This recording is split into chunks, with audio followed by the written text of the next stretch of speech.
Hello and welcome to Lion and Mouse Commentary. I'm Tori and this is my best friend Holland. Howdy.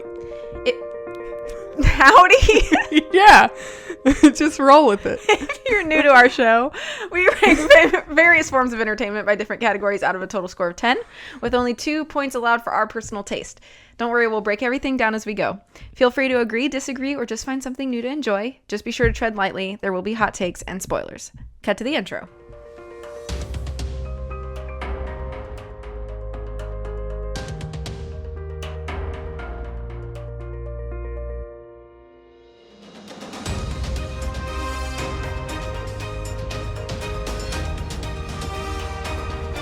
Okay, Yeah, I think I might change my my greeting every time. I was taken aback by your howdy. I know, that was my plan. That's my plan, to keep you on your toes. All right, today I chose the second episode of Netflix's live-action adaptation of One Piece for us to review. I would recommend listening to our episode about episode 1 before you listen to this if you haven't already, unless you don't care. This is familiar to me, blind to Holland. If it's new to you, I'll just give you some facts. A lot of the production facts I gave with episode 1, so you can go back and listen to that. But I will just mention some things that are different about episode 2. This episode was written by Ian Stokes, which is different. And of the principal cast, this episode adds Jeff Ward. And then this is a synopsis from Wikipedia for the second episode. So I'll just kind of run through this. It's kind of like a quick summary of the events of this episode. Luffy, Zoro, and Nami are captured by Buggy the Clown, a pirate who has imprisoned the people of Orangetown. Luffy manages to swallow the Grand Line map beforehand. He learns of Buggy's ties to his childhood idol Shanks, from whom Luffy received his treasured straw hat. Buggy uses his Chop Chop fruit powers, which allows him to split himself apart to get the upper hand and attempts to drown Luffy when he refuses to hand over the map. Luffy remembers a childhood incident when Shanks saved him from drowning and protected him from a sea creature using a mysterious power at the cost of his left arm, something Luffy blamed himself for. The trio defeats Buggy, frees the town, Garp, and then the kind of another side thing is Garp has Morgan arrested for lying about the pirate attack, resulting in Helmeppo joining the Marines with Kobe, and Nami secretly contacts someone about having the map. So that's kind of the summary of events for this episode. So with that being said, Holland, go ahead and kick us off. Alrighty, so our first category for TV shows is plot, story, and then we also include cohesion, so whether or not it's cohesive with prior episodes or usually, well, I guess it would have to be prior episodes, but in general, if there's cohesiveness throughout the season. So a total possible score of 2. I actually gave this episode half a point out of 2. Plot-wise, mostly I'm going to talk about the plot. The cohesion, I think, is pretty good. It's relatively consistent with the first episode. However, I think this plot of this episode has some problems, and I don't think anything is inherently poor. There's not anything that's absolutely atrocious, like horribly awful. I think my biggest problem with this episode, I think overall, is I think the plot is really boring. I think that there's a lot of I feel like a broken record. I say this all the time. I feel like there's a lot of good concepts involved in the plot overall, but just the execution is really kind of shoddy in this specific episode.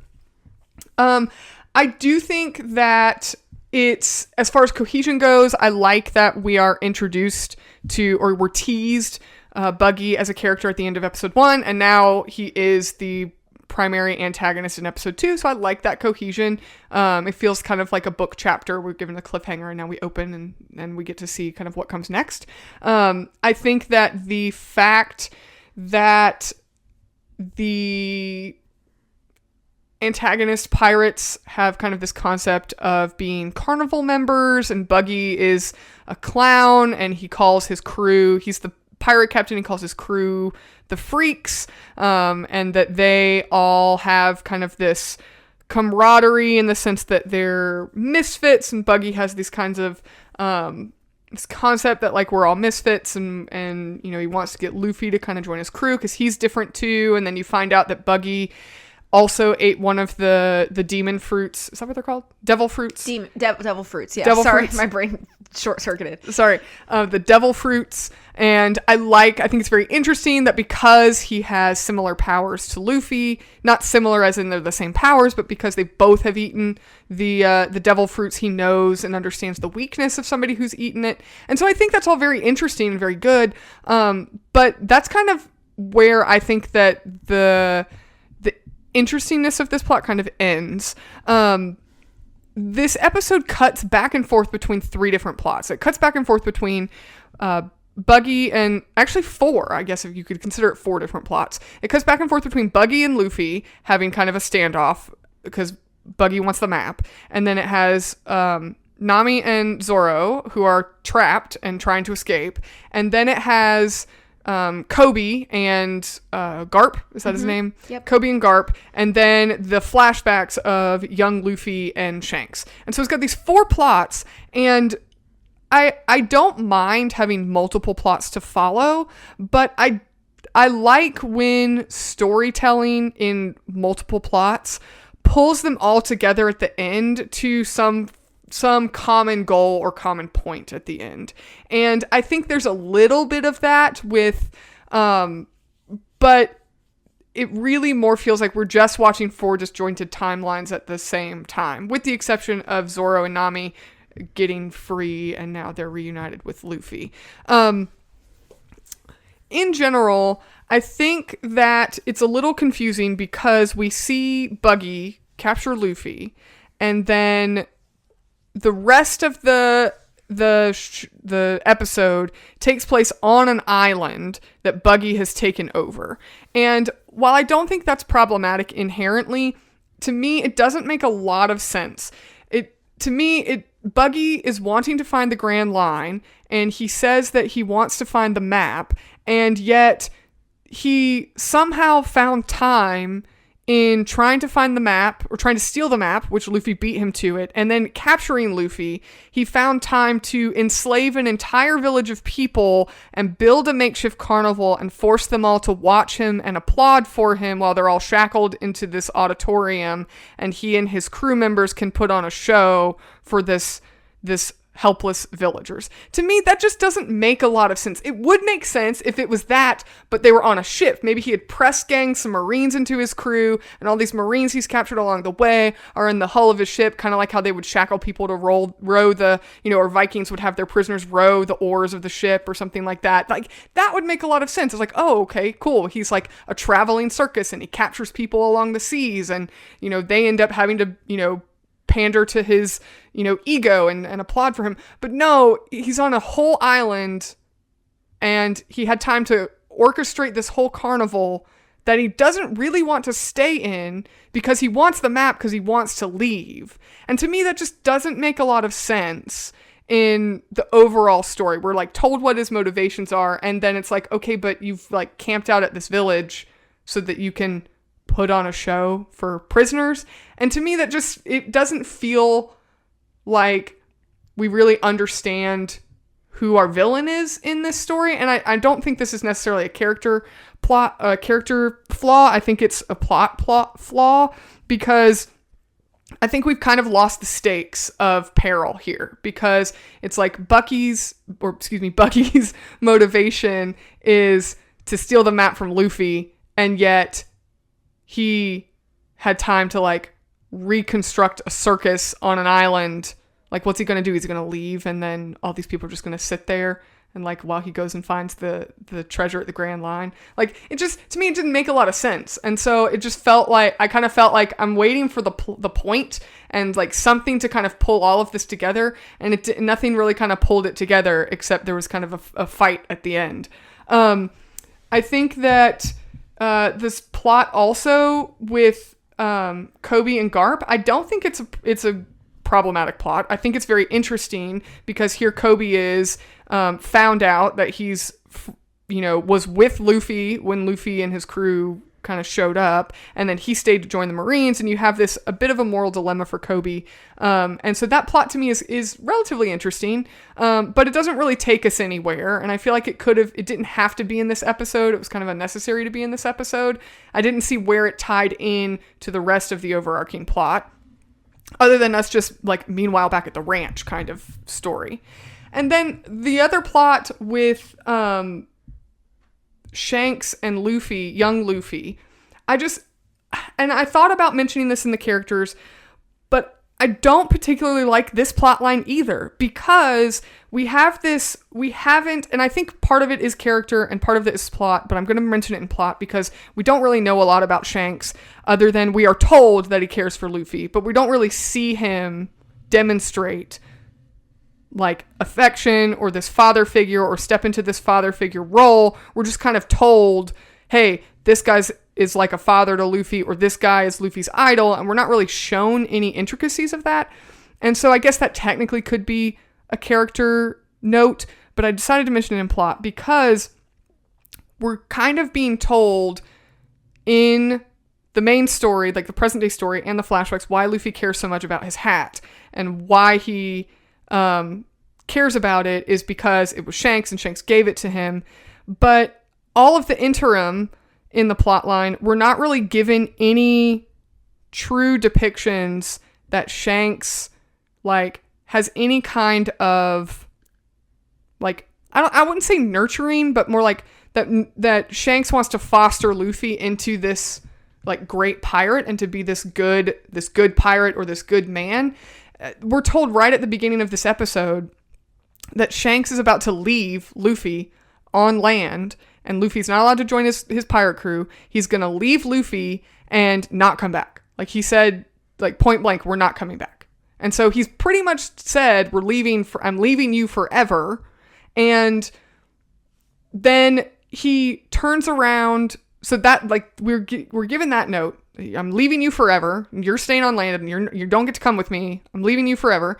And then he turns around to, like in the next like clip, he's saving Luffy from getting beat up by like this bully pirate, which I guess that's fine, except that like, dude, you're about to leave this kid alone, period, point blank period. You're sailing away and leaving him. He's going to have to learn how to fend for himself. Like you're not going to be there to fight his battles and protect him and take care of him. So not that I think that, well, you should just leave him to fend for himself necessarily, but at the same time, it's like, you literally told him we're leaving forever. You don't get to come. See ya. And then you don't want him to get beat up by a bully. Like this kid's going to get beat up by everybody. Like you've seen how he gets into trouble and causes trouble and like gets into scrapes, not because he's a bad kid, but just because he's just kind of falling into trouble here and there. And then instead of portraying Shanks as this guy that's like, hey, I'm going to spend some time with you and invest in you to help you grow to be a good man so that you can take care of yourself. Like clearly you can't take care of yourself. And guess what? I'm still leaving you because you would have been beat up by this pirate and like rowed out to sea and eaten by a sea monster if I hadn't stepped in and saved you. And still, I think I'm just going to like peace out and leave. And I get that like in pirate times, like fathers left their sons all the time. Like it just, sea was a dangerous place. The sea was a dangerous place. And you left your family and your kids at home all the time. I get that. But I think that the solution to this kind of very fast-paced lack of depth in this whole plot line of here's the why Luffy cares about his hat should have been like its own episode as a flashback, and us given a whole like 50 minutes to really see Luffy and Shanks's relationship and see Shanks invest in Luffy as a person instead of just like, hey, don't eat that fruit, it's a bad idea. Hey, don't pick on my friend, I'm going to beat you up. And then that's it. That's the only interaction we see with the two of them. And so the reason I kind of put that into plot is because here's another plot line, one of the 4 plot lines we're given in this episode, and it's so rushed and so quick, we can't even really care about Luffy in the present because we're not given any time to really dig into this story of why Luffy is the way he is. And again, I know that could probably be a character note, but I put it in plot because I think that it was kind of unnecessary to have both Luffy and Shanks' backstory and Kobe's little side story in this episode. And then I think because we're cutting back to these other two semi-unnecessary plot lines, then the other two with Zoro and Nami is just really kind of dry. Nothing really happens except, wow, they break out. Okay. And some pirate's mad at Zoro for killing his brother, which is pretty inconsequential in this episode. And then the main plot, which is Buggy and Luffy, which to me just isn't very interesting because we're pulled out of that and not given a lot of time to really understand what the stakes are and who this antagonist is. And, so I think overall the plot is just kind of messy. And I think that it's got some really good elements, but we just don't even have enough time to really invest in what the story's trying to tell us. And I know that a lot of this is because this anime is how many episodes? Like 1,100. Like 1,200 episodes, yeah. And, normally the content of this plot would be over probably 10 episodes or maybe even a whole season, and we're condensing it all into a 50-minute episode. And I think that just really shows in this episode. And the tone, because of that, the tone is just very odd. I think that, we want to tell our viewer that Luffy cares so much about his hat because here now this backstory about where he got his hat from, so that in this big fight scene where Buggy is doing his little chop cannon thing, now we're going to take time in that fight scene for Luffy to go for his hat instead of fighting the bad guy, which could have some like prominence and weight to it, except that at that point, because everything's happened so quickly, it seems almost like our main protagonist is being stupid by going for his hat when he was literally in the middle of a battle. You know what I mean? And so the other thing is like just tonally the plot. It's like it wants to tell you this like heartfelt backstory about Luffy, but then it also wants to show you that Buggy and his crew are these like really raw and gritty pirates. Like they're from like, like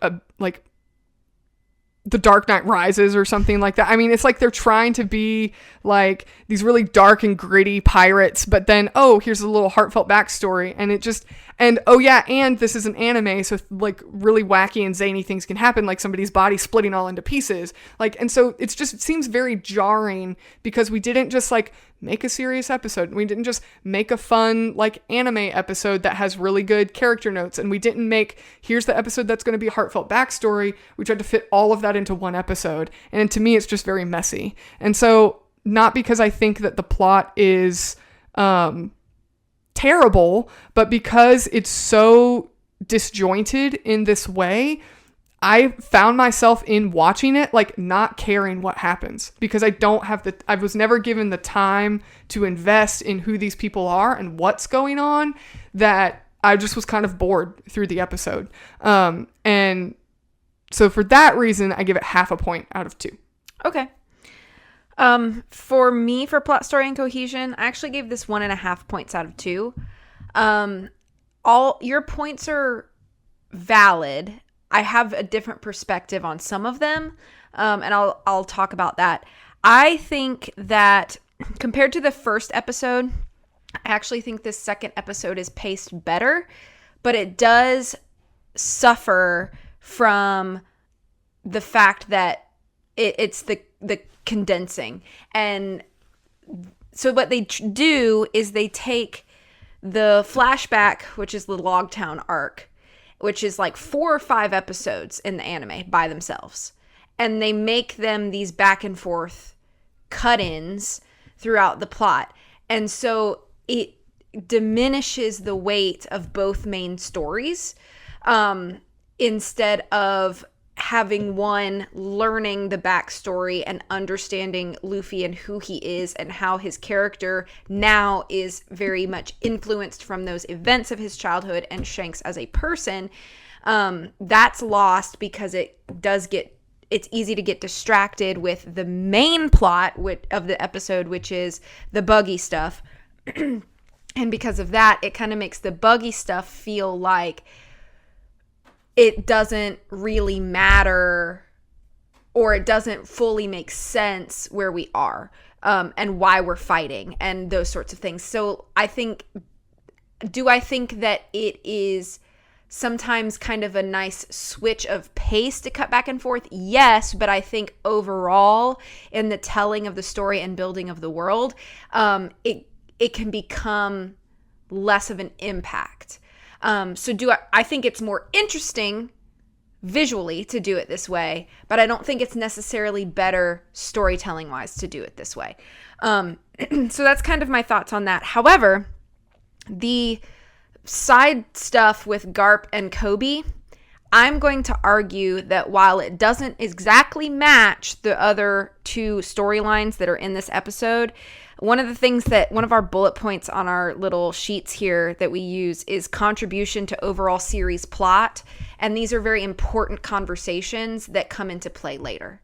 So I think those scenes have a larger contribution to the overall series plot or season plot than they have just on their own.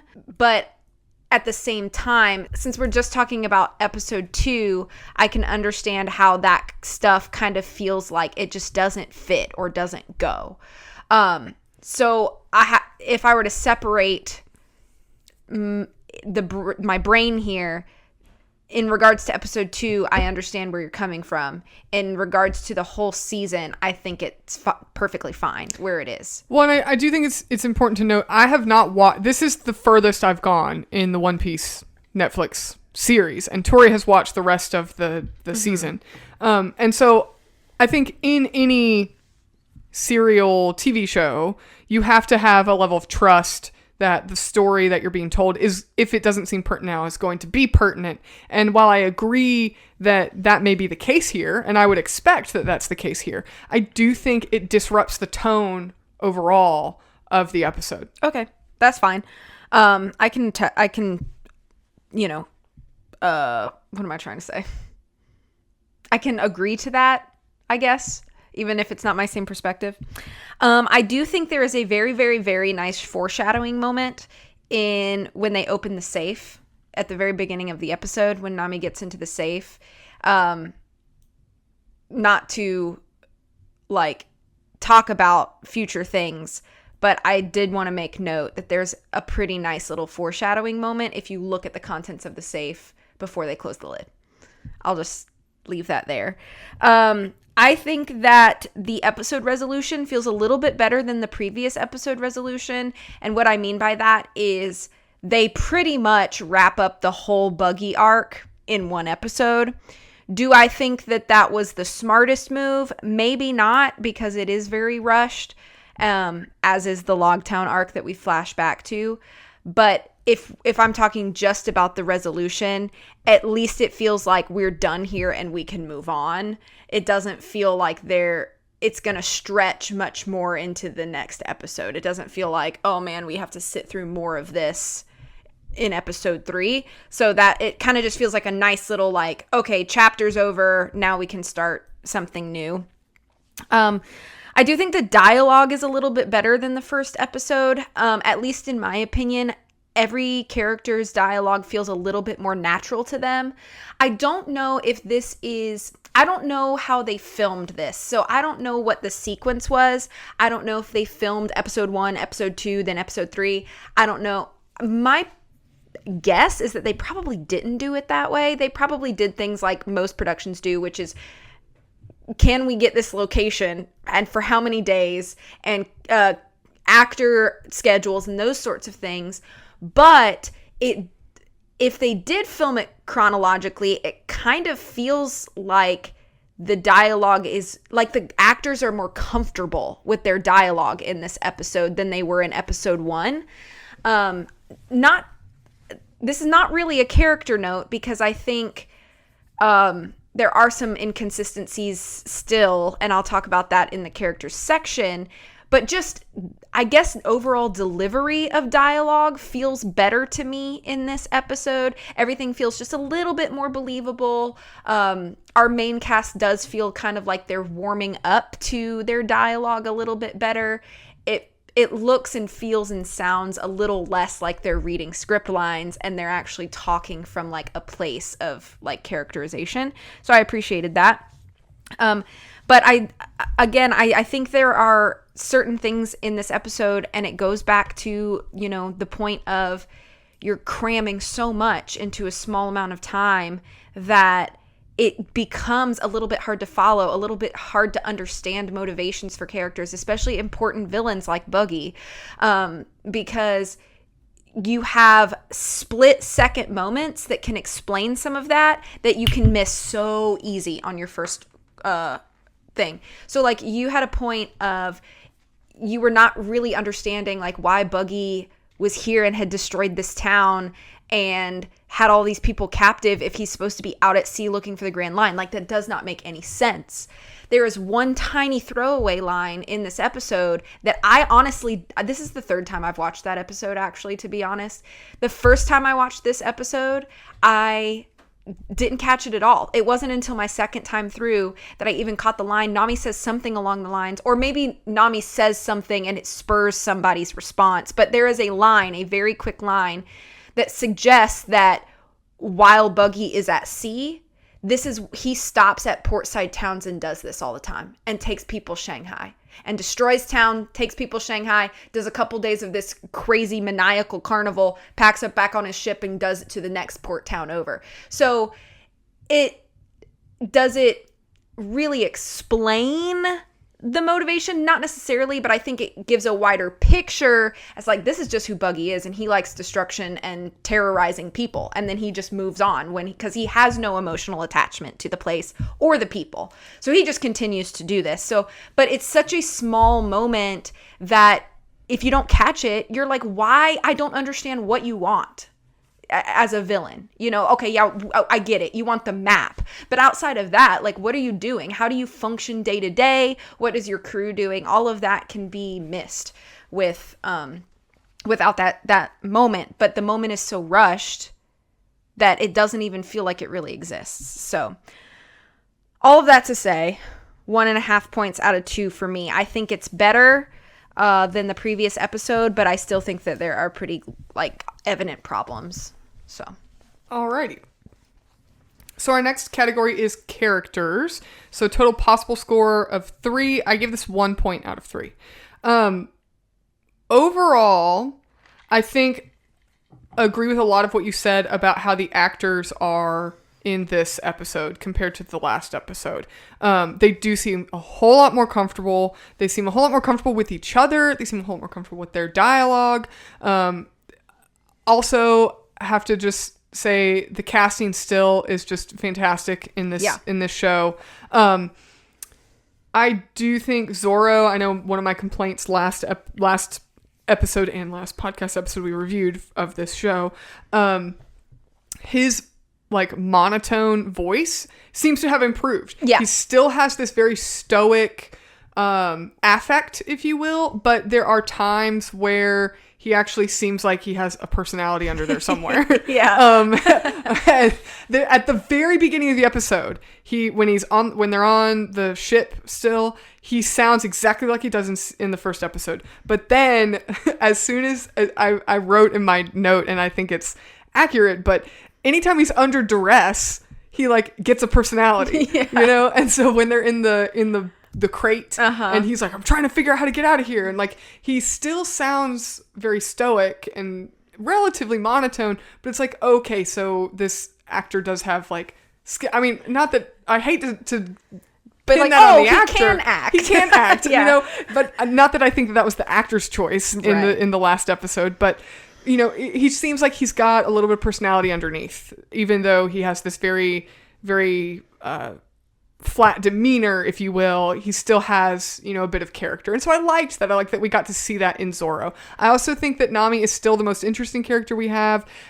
This kind of moment where she's extremely intelligent. She's very skilled at what she does. You know, she's breaking into a safe. She's definitely the smartest person on that ship. Absolutely the smartest person on that ship. She and then you're a little confused because she has this moment where she's like about to sell Luffy out so that she can get away. And you're like, well, hold on, that just seemed out of nowhere. But then I think it was very clever because we've tied it into the end, how she's like making a secret phone call, which I think that prop and setup is just super clever. Anyways, I would put that in aesthetics, give that credit to the aesthetics there. The little the little compact, like wireless snail phone with an earpiece. The transponder. Yeah, very clever. But here she is making a phone call, and she seems to be underhandedly betraying her crew, or she's got some ulterior motive. And I think, again, that makes her very interesting. But at no point does she seem unlikable, because we see this two sides of the coin with her. So here she is. She goes straight from fixing Luffy's hat for him to, is she selling him out again? So I think that, and, she broke Luffy out of the water tank, and yet she told him Buggy could have him if she could get out, So again, I think that makes her a very interesting character, and the actor's delivery of Nami and portrayal of Nami just feels very, very organic. I think Nami, in addition to, not to discredit any of the other actors, but she feels like the most genuine character of all the characters. So Zoro and Nami definitely have some positives for them there. Unfortunately, I don't have a whole lot more to say about the characters that are very positive. And it's not any disservice to the actors that played them. I think they're doing a very good job. But I think with Luffy, we have some problems because, like I mentioned in the plot, we have this back and forth between seeing Luffy as a child and seeing Luffy as an adult. And this kind of back and forth relationship between, or these back and forth visuals to try and tell us who Luffy is as a person. And even in this back and forth, the only thing we're told about Luffy is that he told Shanks he was going to be a good pirate, and actually I'm going to be a better pirate than you. And Shanks tells him, be good. And we have this little moment where it's like, oh, this is why Luffy wants to be a different kind of pirate. That's kind of a theme a little bit of Luffy's in this episode. And we're told that it's because of his relationship with Shanks, which we don't really see his relationship with Shanks, other than that he wants to go to sea and Shanks told him no, and now Shanks is leaving. So we don't see a real relationship between him and Shanks, just these events between him and Shanks. And then throughout the main plot, the present day plot, Luffy, at the beginning, he's again has this little back and forth between him being kind of stupid and then being super, super serious in the first episode. I think this was also present in the beginning of this episode. It was similar to the first episode where he's like doing something like stupid, like putting his ear up to Nami's ear, like he's going to hear the safe turning. And then he's immediately like goes for his hat and is like, don't mess with it. Like, don't touch it. It's like jarring shifts in tone. It's like, Is he a goofball? Is he dead serious? Like, it's almost like the writers don't know who Luffy is, and it shows. And I don't think it's a disservice to the actor that's playing Luffy. I think he's just doing what he's supposed to. The way he's being directed is the way that he's acting. But aside from this backstory of Luffy's, which doesn't give us a lot of information, Luffy as our main protagonist is the exact same at the beginning and the exact same at the end. Like, none of our characters in this episode at all show any growth or development of our main cast. And that's what we should be seeing. Here we are 2 episodes in. And in the first episode, I kind of chalked it up to like, well, it's the first episode. We have to be introduced to all these people. But now here we have our 3 characters who should be growing and changing, and we should be learning more about them. We don't really learn hardly anything about them aside from this flashback scenes with Luffy and Shanks, which again tells us things that happened, but doesn't really tell us anything that's happened in Luffy or Shanks as a person. And so I think that that's pretty problematic that here we are 2 episodes in, so 2 hours into a show, and we know just as much about our characters as we did in the first 15 minutes of the very first episode. And while they are in their own way interesting, it's been 2 hours and we haven't learned anything about them. And I think that's a problem because these characters are the ones driving the plot, and it's a very character-centric, plot-driven story. It's not just like oh, these are some random pirates you don't care about. Like the show should have, and it wants to have a lot of heart in it. And it just seems very lacking because we don't know anything about our main characters. We just know things have happened to them and they are making these decisions, but we don't really know who they are.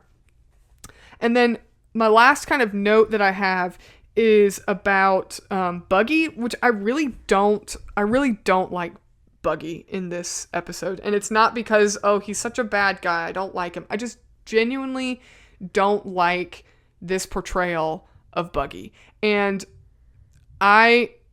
full disclosure, I'm not a huge fan of the anime, not because I don't want to be, but because I just haven't gotten around to watching 1,200 episodes of it. And, that's very understandable. So it's not that I don't want to watch the anime. So this is not coming from an anime fan or a One Piece fan. This is just coming from somebody that all I had was network TV growing up, and so I watched the 4Kids dub. That was all I had, okay? Don't judge me. Us PBS kids had to do what we had to do. So I just think that this portrayal of Buggy kind of goes back to what I mentioned in the plot, where it's trying to be an anime adaptation, but we want to make it really gritty. We want to make it really raw. Like, these are really like hardcore pirates. And so it's like they took Buggy, and again, this is no discredit to the actor, but it just feels like they just turned him into the Joker.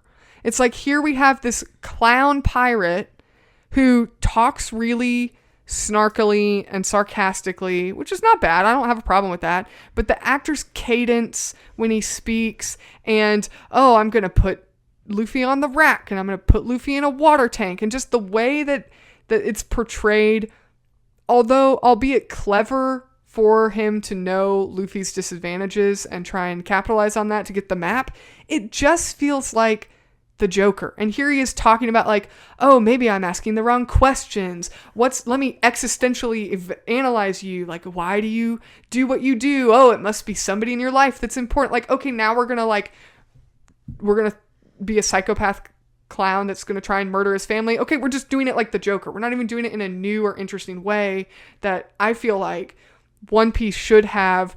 Very new. I feel like One Piece as an anime does have very new and inventive characters and interesting characters and these new twists on characters. And I feel like every clown villain is just trying to copy the Joker. And I just think that that's lame. And I think that it makes Buggy very uninteresting as a character. And I think that it makes him extremely predictable. And he's not really, I mean, he's unlikable as a villain, which is what you want, but at the same time, it's like his like throwaway lines that he has that are his motivation is that he wants people to applaud him and he wants to be loved or something, and yet it's given in such a dismissive, thrown away matter that we don't even really care that he has this like twisted, demented, psychotic, backstory or motivation, which again just feels like the Joker.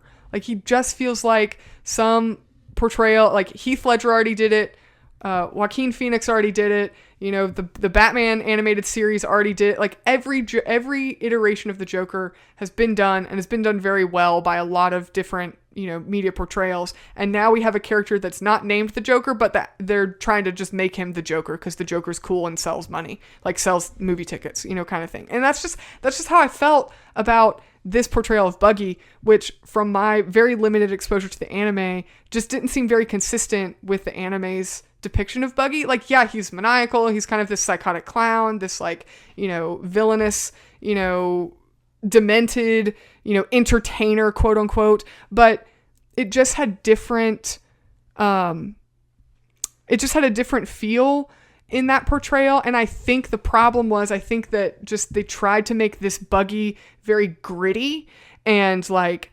he almost had like a My Chemical Romance kind of like aesthetic that they were trying to like pull, like to get all the emo kids to like feel like they wanted to, buy a t-shirt with Buggy on it or something. It just really didn't seem like it fit like a One Piece story. I felt like I was watching a One Piece story, but the villain is from like, I don't know, like like an Arkham video game. Like, I just felt like it wasn't from One Piece.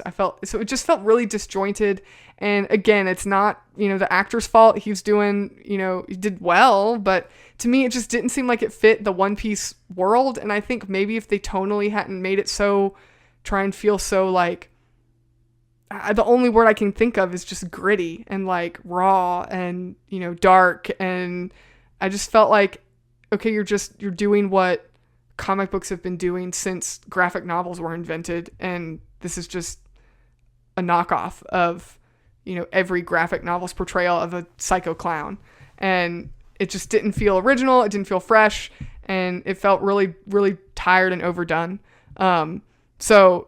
And that's our main villain of the whole story. Like, he gets like half the screen time in the show. So, or at least in this episode. So yeah, I feel like, is this Joker or is he like Jigsaw? Like, what are we doing here? Like, this has been so overdone. So that's why I gave it 1 out of 3. That was my biggest complaint, was I just really didn't like Buggy. I thought didn't think it was good. Okay. For me, for characters, I gave this half credit at 1.5 points out of 3. I don't fully agree with your opinion of Buggy, but I do not love the depiction of Buggy. I think the actor nails it. I think the biggest problem with this depiction of Buggy is the biggest thing is that this Buggy does not seem to be having any fun. And the Buggy of the anime makes even the most evil action of his, he acts like it's the funnest thing in the world to him. And I think that's the biggest thing, is that this doesn't feel like Buggy's having any fun. Buggy's not making anything fun for himself, and Buggy should make even bad deeds fun for himself, at least, and his crew. And so he has a few humorous lines, but I think that's not enough to cut it. That's my biggest thing. The other problem is actually an aesthetics note, but I'll mention it here. Buggy's entire circus, while I love the color palette, and I'll talk about that a little bit, it's so dark. Buggy's circus, if it had been brighter, almost obnoxiously brighter, I think it almost would have improved the depiction and performance of the actor as Buggy. Because like I said, I think he nails what he has. I think he just has kind of like a shallow or quickened, shortened version of Buggy. And again, maybe that ties back to the pacing, the plot pacing. Especially your note about, like, he's kind of existential and there's a lot of talk. Well, again, it's because they're cramming all these Buggy episodes into one. So all of the important plot information you should gather from the arc between Buggy and Luffy, you got to get in 25 minutes of screen time, as opposed to, 300 minutes of screen time, or whatever the arc ends up being in the anime. So I think that's kind of the biggest problem with Buggy, but that's pretty much all I have to say. I do think Buggy is annoying and I hate him, and Buggy has always been a least favorite character of mine. So I'm not trying to like sing Buggy's praises or anything like that, but I think I understand where you're coming from. Well, and I think you just, really kind of expressed what I felt like took me 30 minutes to say. Is like the Buggy in the anime is like, the whole reason he's a clown is because he's like, well, or maybe not the whole reason he's a clown, but one thing that ties into the fact that he's a clown is because he's like wacky and laughing maniacally and like, like you said, having fun with all of these like crazy, wacky, evil deeds that he's doing. And this one just seems like he's just really sinister, which is not bad, like, if you want to go that direction with a creative choice, but it's like there's no levity in that character whatsoever. Yeah. No, I understand. So my next note is about Nami. Again, I agree with you about the fact that she's the most interesting character that we have so far. I think one of the things about Nami, I think some people could argue and say Nami is the most inconsistent character. However, the actress is so good that you can see in so many moments, even when Nami's not speaking, there is so much internal struggle happening with her emotionally and mentally. She is fighting herself with almost every decision she makes. And the actress pulls it off. You can see it. And so you see her make a decision, and she commits to that decision, and then that decision doesn't work out, and you can see her waver, and then she makes a different decision. And so I'm not going to really call her inconsistent. I'm going to call her struggling, which is what she is. And I think that it makes her such a layered character, and we don't see that in a lot of other characters so far in the series. So I really appreciate that. Your note on Zorro, I think he is improved in this episode. You get to see chinks in the armor, if you will. You get to see moments of him being like expressive and showing us different emotions. He gives us more like vocal expression. You see him give us flashes of deeper motivation for himself. You also see moments where you can tell that already he is feeling loyalty toward Luffy. He says a line to Nami when they're trapped. He says something like, it's just like you to dip as soon as something doesn't benefit you. So even in that line, you can, while it is judgmental of him to say that, it must come from a place where because he's already starting to feel some sort of loyalty to Luffy as a captain, which I think is kind of an interesting thing to see from him, especially only in episode 2. So I appreciate small moments like that. When they break free and he's like, what's the plan? Like, that's your thing, plans, to Nami. And she's like, I'd say we go beat up every clown. And they actually share like a genuine smile with each other. And I'm like, okay, yeah, okay, cool. We have emotions, like, thankfully.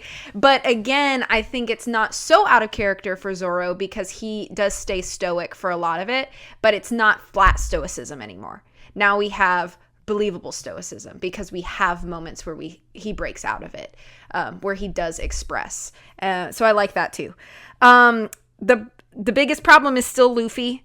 Like you said, he is not silly enough. He is not giggly and chuckly enough. He is not literally laughing in the face of his enemies enough. Child Luffy is also a little bit inconsistent. Sure, he's learning things and he's trying to be like big man to prove that he's brave enough or strong enough or whatever that is, but he still doesn't feel like Luffy because he doesn't feel like a silly, jovial kid. I just think that like all of the lightness of Luffy as a character is just missing. It's sad when the silly moments of Luffy become the anomaly. And instead, when in reality, it should be the opposite. It should be the serious moments of Luffy are the anomaly. And that's what makes them important, because them being the anomaly so that when Luffy does get serious about something, it means something. And it means something to the viewer, and it means something to his crew, because this is not who he is on the surface. This is who he is on the inside. But when it becomes the opposite, it just feels different. Like, he just feels like a different Luffy. So I do think that that's still the biggest problem. I think Shanks is a fantastic character. I do think, I don't disagree with the fact that, like, because the plot is so rushed that it's very hard to, like, care about Shanks. But I think if they had given him the time that we needed to really understand, I think he would really be a much more favorite character, because I think you see really good moments, not just the moments that we see him and Luffy, but like the moments that he shares with the bartender lady whose name I forget, his own crew, those sorts of things. They're just so brief that it makes me appreciate the character, but I do wish that there was more of it. Shanks has always been a favorite character of mine. And I still say that's true with the live action, but the timing of the storytelling just does a little bit of a disservice to him as a character. Do I have any other notes? No. So you had said something about you didn't feel like our main characters were really changing much in this episode. I think they are a little bit, and it's mostly with each other, not necessarily overall like big character shifts or big morals or lessons learned, but I think that there is a change in them.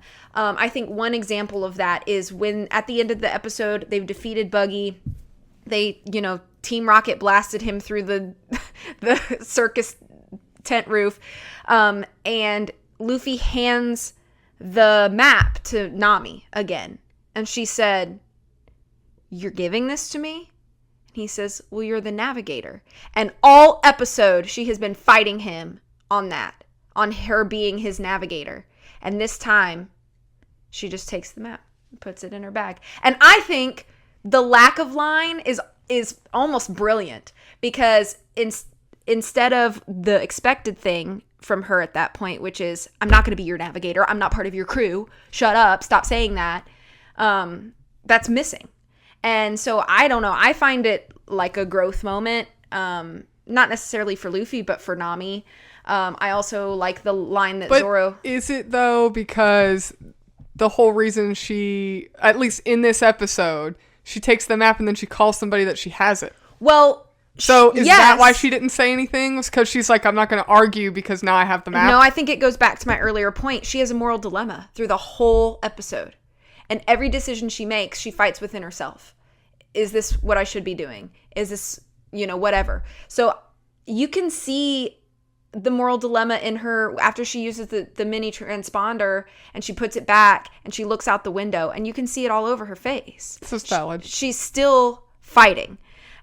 So I think she's starting to feel an attachment toward Luffy and Zoro, or she's starting to feel almost like a sense of maybe security in the fact that like she could live this life, like she could get used to this kind of feeling. And so now she's struggling because she's like, crud, like I have something I have to do that I have promised to do, and now it's in odds with what I'm kind of feeling like I'd rather do. So I think it's a good moment of growth in Nami. There's also a very tiny, not quite as significant piece of growth, I think, in Zoro when he's like up on the thing, they're still trapped, and he's talking to the pirate that like he killed his brother or whatever, and like that part's not really relevant. But Zoro says something about Luffy, and the pirate says, "Oh, so you're really starting to believe that that Straw Hat captain of yours." I know he was like, "Oh, you're starting to believe in that Straw Hat captain of yours." And Zoro says, "I don't have to. He believes in himself." But there's still a thread of loyalty in that line. Well, and he says, doesn't he say something like, "And it's starting to rub off on me," or something like that? Oh, yeah, he says it starts to rub off. And I think that's a little, not quite as significant as Nami's, but like a little bit, there is a small change. It's maybe not as drastic as it could be or as noticeable, but I do think there are these little moments where we're starting to see changes in our characters. Not necessarily in Luffy, but I think in Zoro and Nami, we're starting to see some change. But all of that to say, I think there's still a lot to be desired. And so that's why I only gave it half credit. So 1.5 points out of 3. Alrighty. So next category is aesthetics. And out of a possible score of 2, I gave this 1 out of 2 points. I think overall this is a very good episode visually. I think that it still feels consistent with the previous episode in the sense that they really do a good job of blending this kind of, I wouldn't say historical pirates. I would say more like Pirates of the Caribbean-esque historical pirates with kind of anime-esque feeling. Although I do think this episode has a lot less of the anime aesthetics in it. And I think that's kind of a disservice to this episode, because whereas the first episode had this really nice mesh between the two, like blending between the two, this episode seems to go all like Pirates of the Caribbean, kind of gritty ghost pirate feel of the Pirates of the Caribbean. And then when Buggy splits all apart and does this like chop chop cannon kind of attacks and stuff like that, it's like, oh yeah, this is an anime. Oh, I forgot, because we were, watching Heath Ledger impersonations of the Joker instead. And I'm sorry. It's fine. But so I think that it doesn't quite have that same blend that we got in the first episode. And I think one of the things that makes this kind of difficult is, like you mentioned before, I think the color palette of the circus is so dark because we're trying to make this have this really dark tone, make Bucky seem like this really I don't know. I'm sure this is going to just make me sound really stupid, but I feel like it's like they're trying to make this emo clown pirate, and it just doesn't fit. It doesn't fit the rest of the show.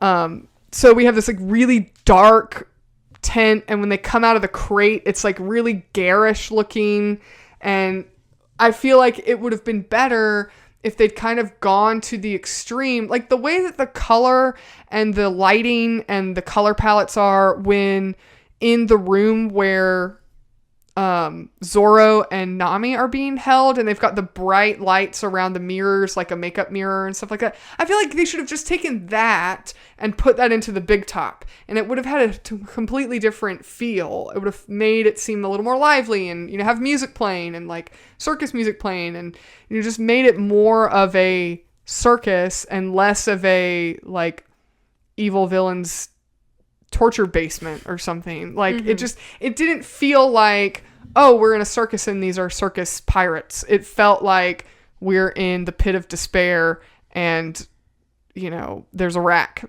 over there for Luffy to get stretched on. I also think that there are a couple moments that I thought were a little hokey looking, where the cinematography almost gets this 3D movie kind of shots, particularly at the beginning when Luffy is on the bow of the ship and kind of coming towards the camera. There's a couple moments like that where it felt like they filmed it with the intention that this is going to be in the theaters in 3D. Just the way that it was framed, or the way that the focus was different. It felt like I was watching a shot that was intended for a corny 3D movie. I never noticed any shots like that, but maybe my brain just didn't register them. Yeah.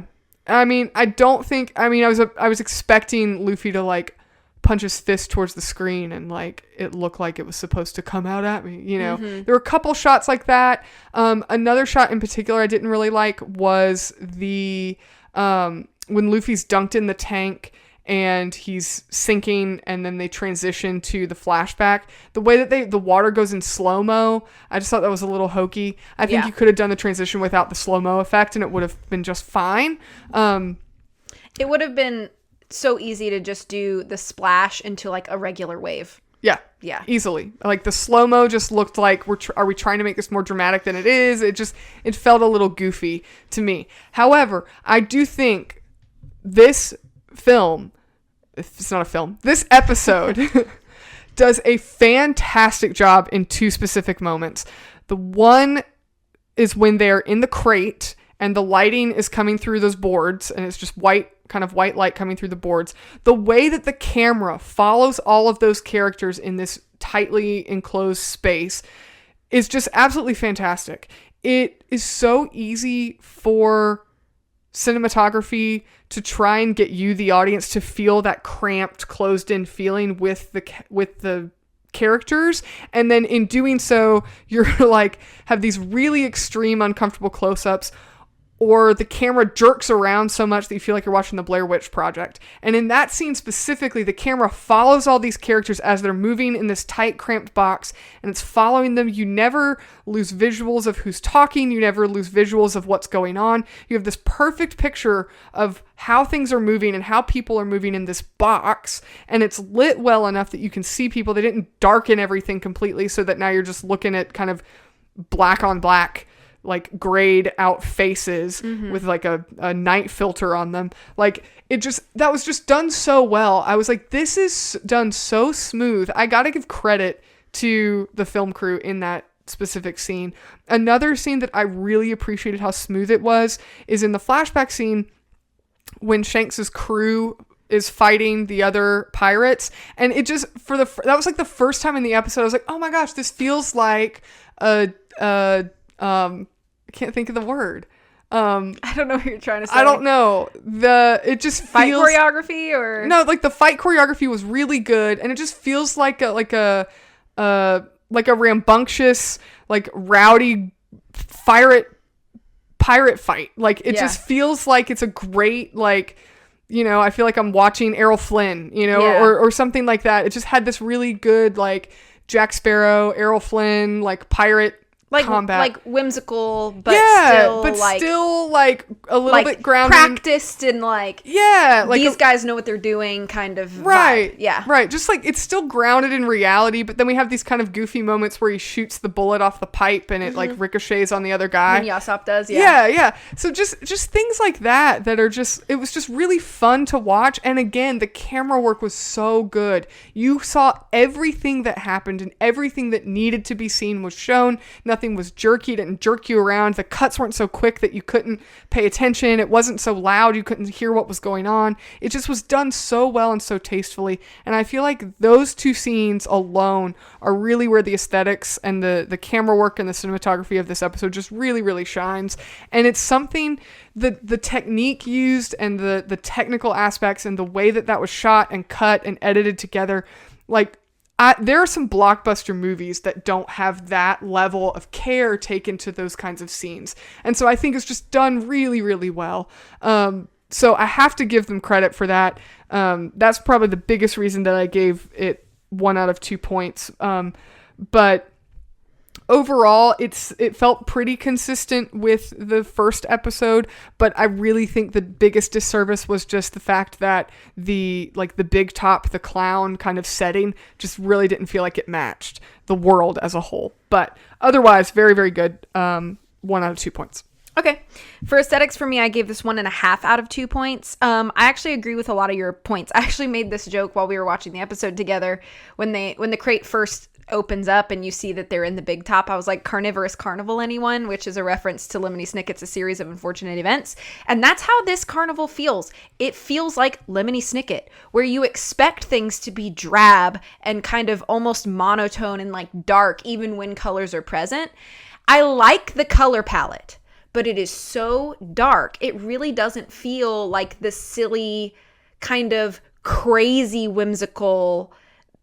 So I almost wanted more of like, Alice in Wonderland vibe. Or even like The Greatest Showman. Like, give us that something color like palette that. with these evil clown circus performers, and I feel like it would have popped. Because I think one of the things about like Buggy and his crew is that their like silly whimsy of their character design is almost at odds with their characters' personalities and motivations and actions. And I think that's one of the things about Buggy and his crew is that it almost doesn't make sense. And I think they matched the aesthetic too much to the personality of Buggy and his crew, and it just feels too dark. It feels too drab. It feels sort of monotonous, and I think that that's a disservice, especially because the majority of this episode takes place there. I think the stretch CGI effects are still pretty good. We get to see lots of stretch on Luffy in this episode, and I think it's pretty good. And I don't know, I don't think Buggy's body separation is as good as the stretch, but I think it's acceptable for what they had. I don't know how they would make his ability any better in CGI, but I think overall I prefer the way the stretch looks over the way that Buggy's body separation looks. But that's just more of maybe a personal preference. I'm not sure. They do this thing sometimes in this, and I think it's more noticeable in this episode. I actually can't remember if they did it at all in the first episode, but they have some camera angles that are quite exaggerated. And what I mean is like camera angle at somebody's knee shooting straight up their body, and it makes a weird perspective. However, I like it, and I'll tell you why. It feels like a panel out of a manga or something like that. And I think camera shots like that are a perfect homage to your source material, which is exaggerated angles in the anime, just kind of strange, like not typical camera setups that you would have for something like a live action. They don't do it so much that it becomes bothersome, but they sprinkle it in here and there in ways that I think really make you remember, like, oh yeah, this is based off an anime. I just think it's like almost a perfect way to homage kind of the way that like a lot of manga panels are drawn or anime shots are drawn, that sort of thing. I really liked that.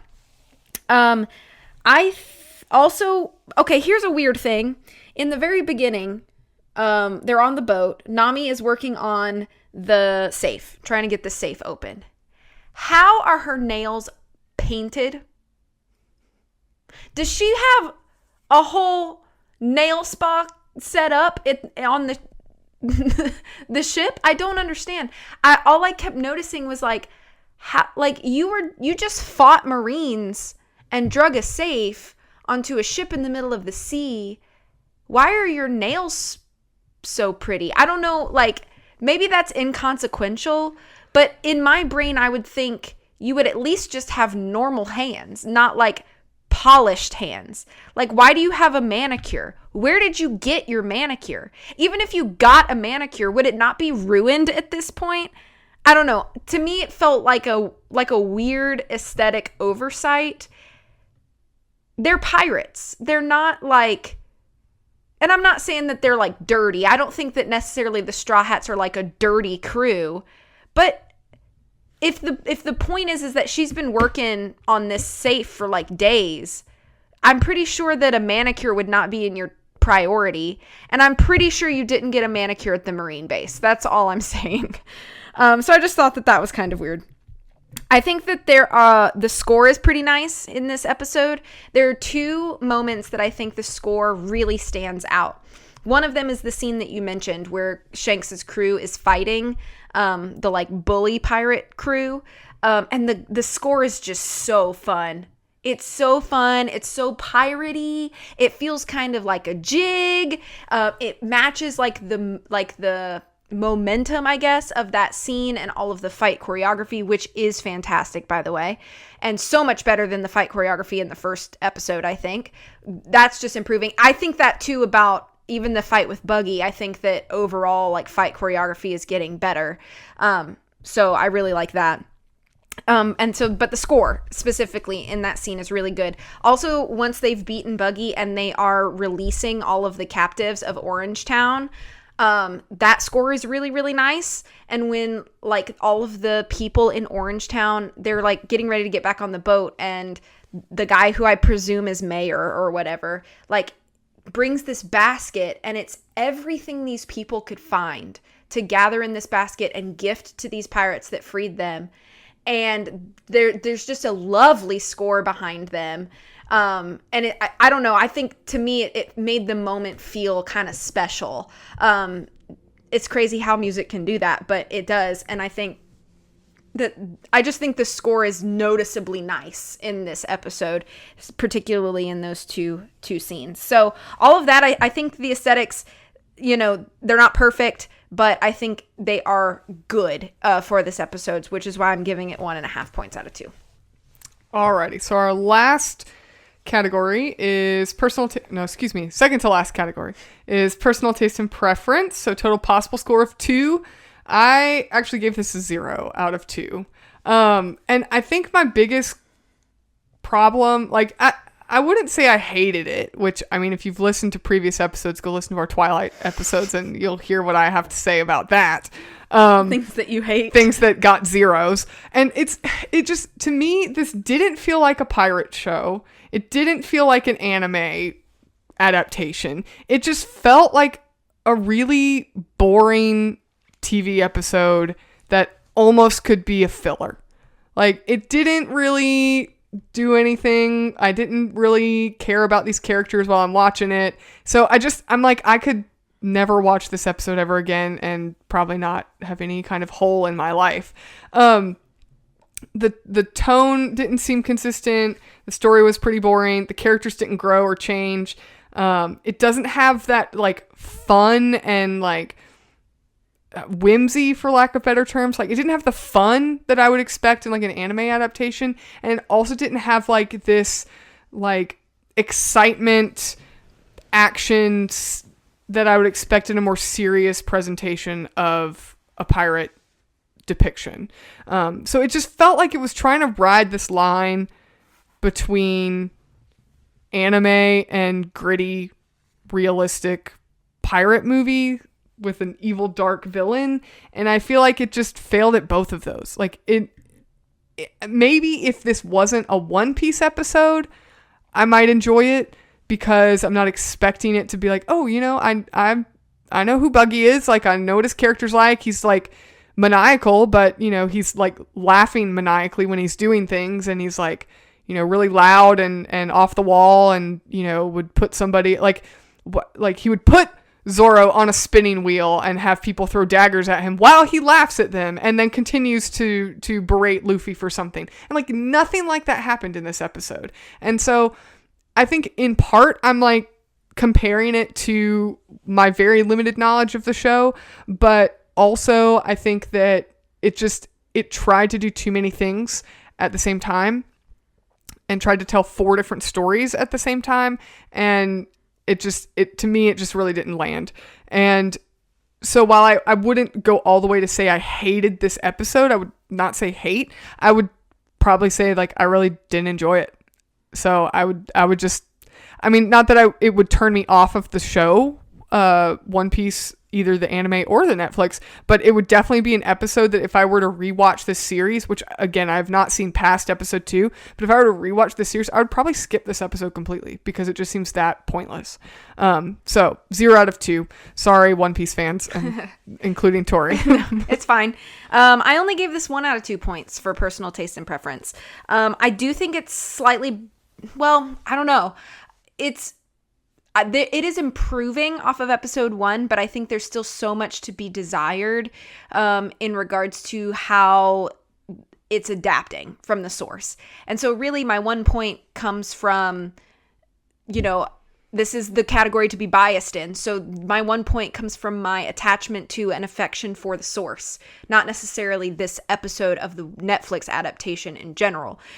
Do I enjoy it more than you? Yes, I will, you know, admit that. And nothing in this episode discouraged me from continuing. But I have to say, after now watching this episode 3 times, of all of the episodes, it is the most skippable one, which is unfortunate, but it is what it is. And so for that, I gave it just 1 point out of 2. Alrighty, and our last category is creativity, so total possible score of 1. I also gave this 0 points out of 1. I don't think this episode does anything new for TV. It doesn't do anything new for One Piece. It doesn't do anything new for anime. I just think that it's... this is going to sound so harsh, and I don't mean it in a harsh way, but I feel like this episode is almost like how not to adapt an anime into a TV show, because it's just a poor adaptation of an anime. It doesn't have I feel like one of the biggest appeals of anime, and I'm not a huge anime fan, so if you are and you disagree with me, then I would defer to you anyways, but I feel like the biggest appeal of anime is that there's this level of levity in it. Even in the most serious villains and the darkest presentation of something in the show as a whole, there's a degree of levity and lightness and something kind of wacky and off the wall that's present. Even if your villain is the most evil person ever live, there's something in that presentation of that villain that makes it a little off the wall and makes it a little fun to watch. And this episode, I don't think it adapts that well at all. It doesn't show any fun or levity. It took the plot of One Piece and it just made it into a Netflix version of One Piece. It didn't adapt an anime into a live action anime presentation in this episode. So I just think for that reason, it really wasn't anything creative. I feel like it really feels like the kind of episode where somebody that loves One Piece took a script to a Netflix executive and they were like, oh yeah, we'll just make a Netflix show about this. And instead of it being, hey, let's adapt this anime into a TV series and the platform it will be on will be Netflix. And so for that reason, I gave it 0 out of 1 point. Okay. I gave this 0.5 point out of 1 for creativity. And I think all of that creativity lies. I know this is going to sound weird, and I don't know if I've ever really weighed the creative category like this, but I think all the creativity that I gave it, that entire 0.5 point, pretty much lies in the dialogue and how it's delivered. So it really all comes down to the acting, which I think is significantly improved, with the exception of Luffy, unfortunately, which again, it's not the actor's fault. It's not the actor's fault. But I think that comparatively, I think the dialogue is delivered in a much more creative and believable way. And so for that, I feel a little bit more of a connection to, the delivery. I don't know how else to phrase this. I think all of the creativity in this episode lies in the art of the acting. I don't think that this episode does anything new or unpredictable in the storytelling or, I guess, aesthetics. I don't think any of it's bad, but just because something's good doesn't necessarily make it unique. So that's why I'm only going to give it half credit for creativity. So how do you think the acting is creative compared to just general acting in other TV shows? Well, I guess I'm not comparing it to other TV shows. I'm comparing it to itself. Between like episode 1 and episode 2, I guess, is really where I'm laying this. And a lot of this is lying in like the actress that plays Nami. And I just think that she's taking all these really subtle things and making them really like important to the character. And I just really want to give her that credit. Because I think she really carries the whole episode. Okay, so with all of that, what was your final score? So you're going to be really sad. That's okay. My final score was 2.5. Oh, wow. 10. That's pretty low. Yeah. Mine's 6 out of 10, which is actually the same that I gave the first episode. So what's weird is because, like, in some ways I think that this episode is better than the first one, but then in some ways I think it's not. So I guess it just kind of balanced out. Yeah, canceled each other out. Yeah. I do think a lot of your points as far as like the acting and stuff goes is definitely an improvement from the last episode. I think the cast is doing a whole lot better than the previous episode for sure. Yeah. But I don't know if I gave a higher score or the same score for characters, unfortunately. But we'd have to go back and look. Yeah, I'd have to go back and check. Anything else you want to say before we go into lightning round? No, I'm ready. Okay. For this episode, did you have a favorite character?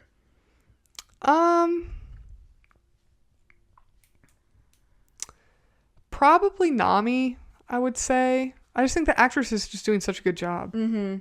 Yeah, I would say for this episode, it's probably Nami for me too. I always have a soft spot for Zoro, but I just feel like comparatively, Nami is just so much more interesting and is being like, the actress is just nailing her. Like, yeah, she just makes her so interesting. So yeah. I did like Zoro better. Yeah. In this episode. Yeah, me too.